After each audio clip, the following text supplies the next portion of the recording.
Hello students, welcome again to my new video on characterization in the novel The Guide by R.K. Narayan. In the previous video lecture I talked about Raju's character.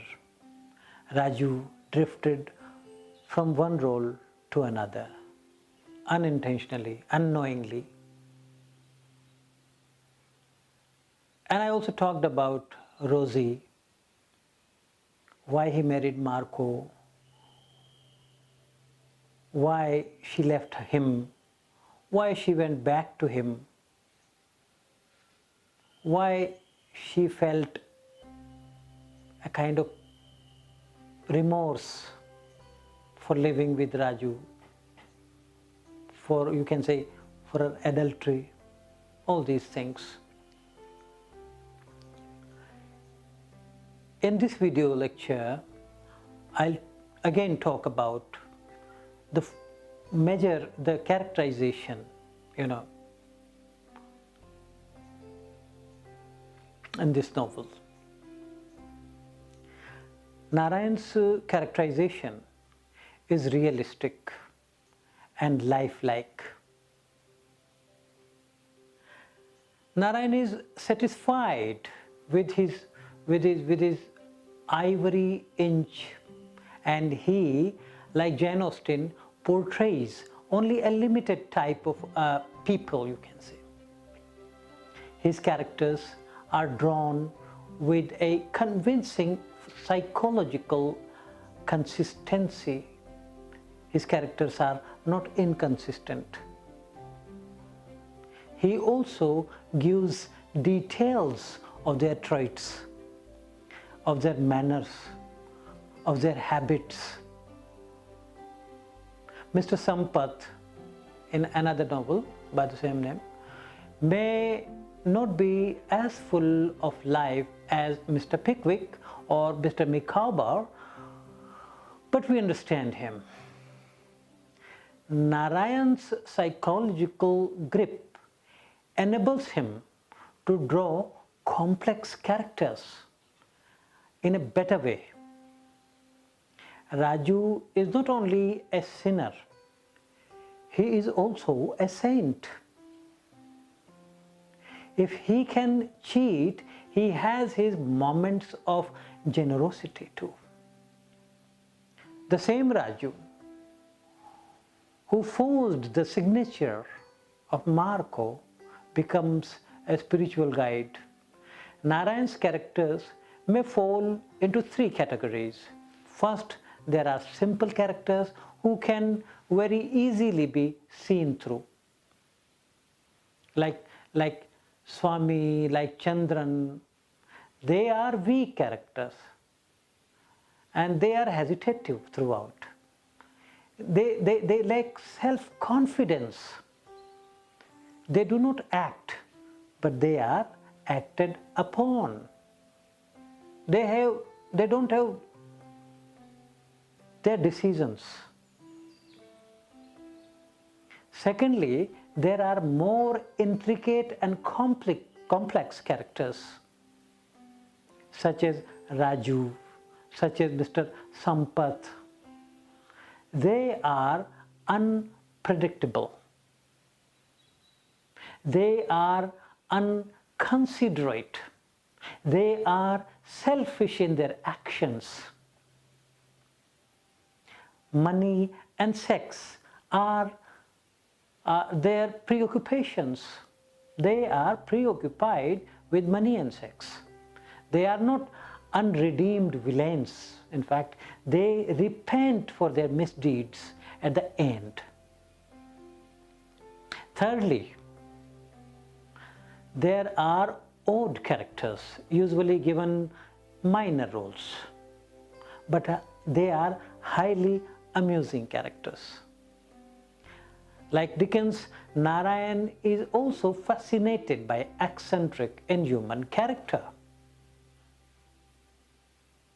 Marco, for example, in this novel, the guide falls in this category. He wears a hat and he wears strange, clothes like a scholar.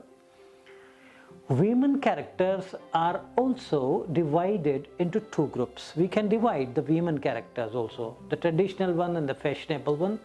First, there are typical housewives, religious and traditional. Then there are modernized women, unconventional in their ways of life, as we can say, as Rosie in this novel.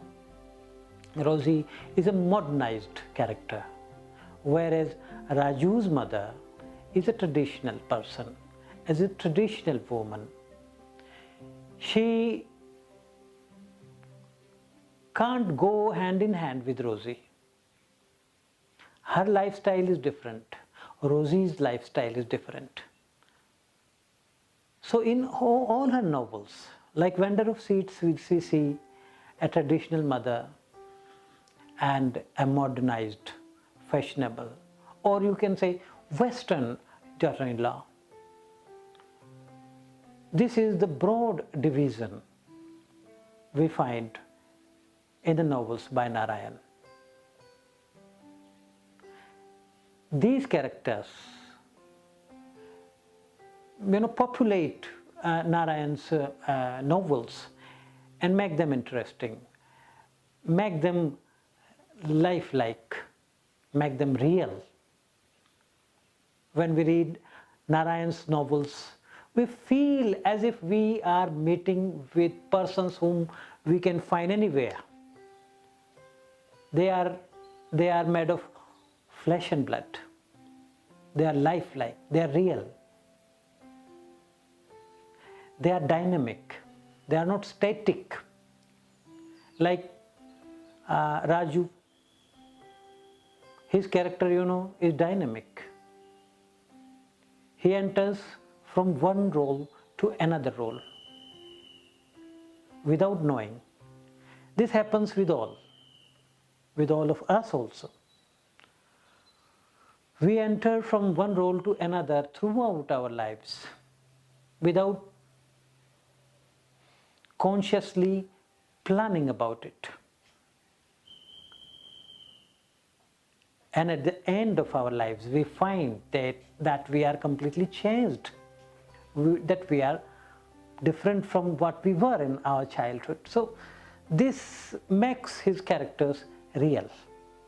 This makes his characters lifelike.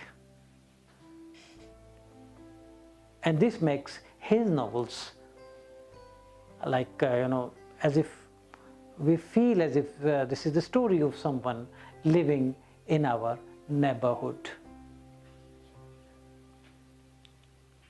So we have Raju, we have Rosie, we have Marco. This is a love triangle kind of thing in this novel, and you see Rosie is the wife of Marco, and she leaves him because she feels that her husband doesn't understand her. And Raju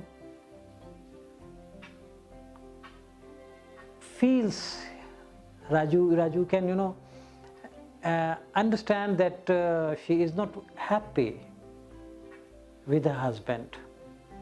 So he exploits her emotions. Raju knows that Rosie thinks that her husband doesn't appreciate her art. So Raju starts appreciating her art. He praises her for her dedication to art. And this estranges her, and this, you can say, this separates her from her husband. She feels closer to Raju, and she finally decides to leave her husband because she tells him also that you don't love me, you want to keep me in order to have a woman at your side. You are interested in my flesh than in my qualities, she says to her husband. Her husband feels that, intuitively feels that now she will not stay with him. And he says, okay, if you don't want to go back with me, then okay, I am going alone. You can stay wherever you want to, with whomever you want to. And Rosie's character is also dynamic. It is not static. She lives in the beginning, she lives in her own house with her mother, who is a dancer. Then she marries a person who is a rich person, who is a scholar, and she imagines a different kind of life with him. Then she marries him, and then she feels that that person cannot appreciate her art. That person is always involved, always absorbed in his studies, in his research work. So she feels that no, this is not the right place for her. She starts living with Raju, and then later on she feels that she has committed a grave mistake, and then she again feels that no, I have committed adultery, and she feels repentant for her adultery, and she feels that she should go back to her husband. She although forgives Raju, but she goes to her husband to live with him. She learns Bharatanatyam and classical art, and he also accommodates her, and they live happily together ever after. And Raju is left alone, and he becomes a sadhu. So Raju and Rosie, both characters are interesting, dynamic. So this is the realistic characterization in a novel, The Guide by R.K. Narayan. Thank you for watching me with interest. With the I think that I get feedback from you people every now and then, and I have come to know that you are enjoying these lectures very much. And I will go on talking about different works of art, works of literature particularly, in order to expand your horizon, in order to expand your understanding of human nature, so that okay, this may be good for your exams point of view. You may take down notes, you may do whatever, but my intention is to expand your horizon, expand your learning. You may understand human nature, you may understand literature. Thank you very much for watching. Thank you.